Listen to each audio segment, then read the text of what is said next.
Hello and welcome to our latest update on the upcoming Northern Ireland Assembly election. There's a crucial development we'd like to share regarding voters and COVID-19 precautions.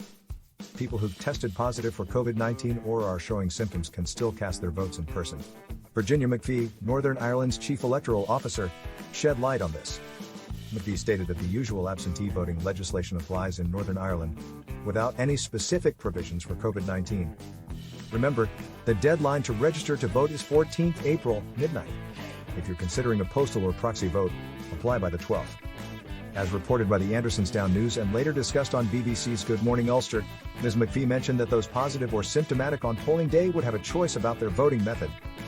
Unlike the rest of the UK, Northern Ireland doesn't permit emergency proxy voting. In Great Britain, those with COVID-19 or symptoms are advised against visiting polling stations. Recent data indicates the severity of the situation.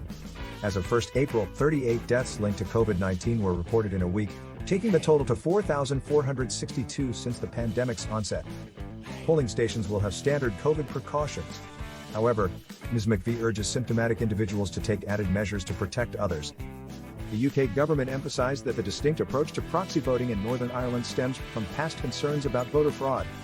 In related health news, scientists are closely monitoring for signs of the new Omicron variant C. As of now, no cases have been confirmed in Northern Ireland. Before we wrap up, a quick reminder: those registering online for postal and proxy voting need their digital registration number. Also, 239 candidates are set to contest the upcoming Assembly elections, 11 more than the last time. That's all for this update.